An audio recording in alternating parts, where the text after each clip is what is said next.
Hello everyone, welcome to day 12 of my 77-day video challenge. Today we are going to talk about one other beautiful concept called mindfulness. Let us see what it is all about. So before we see what mindfulness is, let us see what mindfulness is not. Mindfulness is not being on autopilot. Mindfulness is not having a monkey mind. Now, what do I mean by those? So let us see. Let us see with an example. For example, you are working at your home or you are working on some important task. Suddenly, you hear a sound outside. Then your mind wanders away, and takes you to all the places around the world and make you think multiple other things. And also, before you know, it starts to remind you, complain, whine, and whatnot. Everything it does. So that is what our mind being on autopilot, our mind being on that monkey mind acting in that moment. Instead, just think about the same situation. You're working from your home, then you hear some noise outside or some sound, but instead of getting wandered away with that sound, you are bringing attention back to your work, whatever you're trying to do that time, and then you're just focusing on it and continuing with your work. That is, you are being mindful about your thoughts, about your emotions, and then not letting that monkey mind act or not letting your mind wander away. That is what mindfulness is all about. So mindfulness, if I can say in a definition, mindfulness is all about focusing on the present moment without any judgment, accepting the moment as it is instead of expecting it to be whatever we want it to be. That is what mindfulness is all about. There is a beautiful program called Mindfulness Based Stress Reduction, MBSR. It has been developed by University of Massachusetts way back in 1979. It's an 8-week program, and I believe they run in almost all the states. And it consists of multiple meditations and multiple practices how we can bring mindfulness into our day-to-day life. Today, I am going to share with you all three practices that we can do to do mindfulness, to practice mindfulness in our day-to-day life. Let us see what those are. So the first one is all about 3 R's. R. Just remember it in that manner. So it is all about rest, recognize, and return. What do I mean by that is, whenever you can, sit quietly, just your as if you're sitting for a meditation, and rest your attention on something physical, maybe something in front of you, and an idol or a picture or something, whatever you would like to focus on. Rest your attention on that. Or if you want, you can even close your eyes and then imagine some beautiful flowers or sea or ocean or sun, sunrise, sunset, anything. So main important thing is resting your attention on something. That is what most important thing. And then second thing is, definitely our mind wanders away. Some thought will come into our mind, and then we'll start thinking about all those things. And obviously it happens. See, mind is curious, so it does bring thoughts into our mind, and they will just wander away. But only thing is, we want to recognize that we are having those thoughts, or our mind is taking away into all those places. Then compassionately return it to wherever you are resting your attention to. So that is it. Just see three simple things. Rest your attention on something, and when your mind wanders away, compassionately return it to the first of all, recognize that mind wandered away, and then return it back to wherever you are focusing on. That is your 3 R's first practice. And then second thing is, this can be done, typically they do it lying down, but even we can do it even while sitting as well. It is called body scan meditation. It is like kind of a scanning our whole body.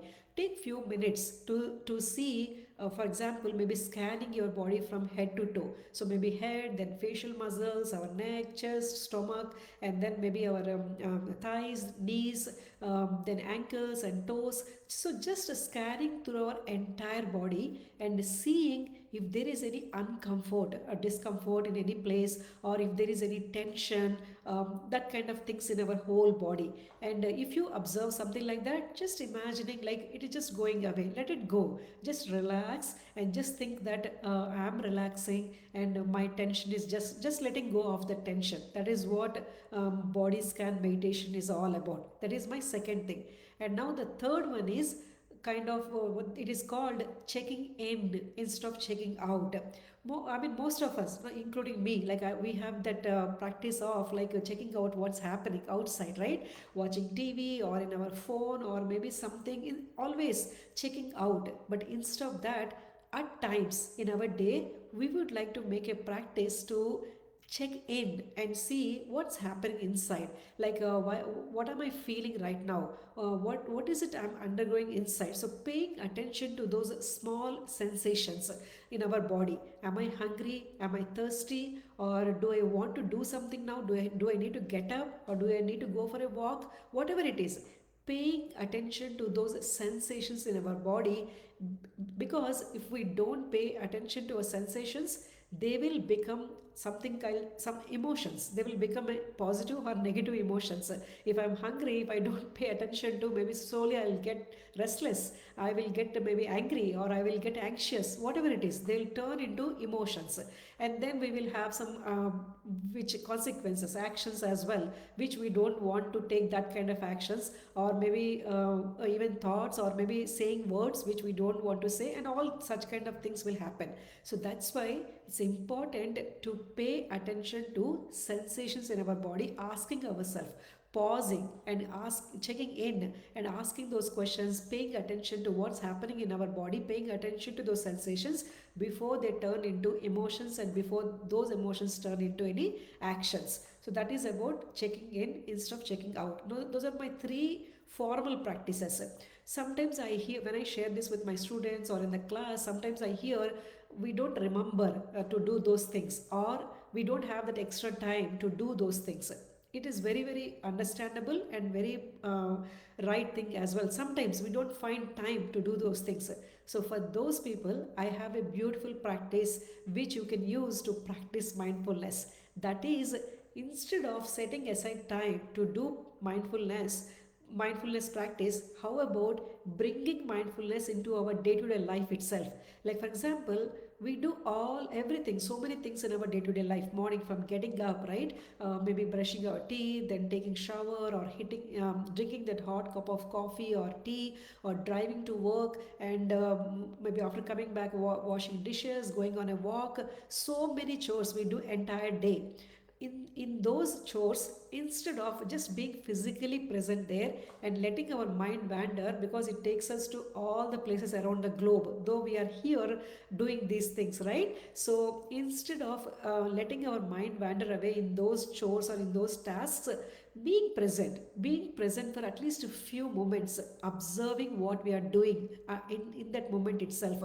Even while taking food, like while eating lunch or sipping that hot cup of coffee, enjoying that moment, or feeling how my coffee is, like is it in the right amount of proportions of all the things, or my food, how is the food. So tasting that, being mindfully, that's what it is all about. So for the people whom we think like we don't remember, or it is a extra practice or extra time, instead of that, let us bring mindfulness into our daily chores itself. So that is one thing which we can do. And there are beautiful apps as well in the phone. I practiced couple of things. One is Headspace and one is Calm.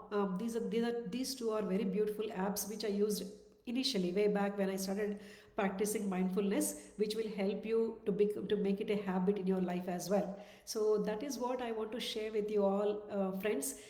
Mindfulness, if we can practice strongly in our life, it will become a superpower for us, saving us from all kind of things. But mindfulness by itself is very very simple and very easy to follow. But what the difficult part is, remembering to practice that mindfulness in our life. That is what it is most difficult about. But I hope this particular video might have inspired some curiosity to explore more about mindfulness, and maybe you would start following one of the practices. And when you do, please share your practice in our comments. Maybe we will add to our list and we will start practicing that as well. So I hope you enjoyed this session. I'll see you all in my next. Thank you.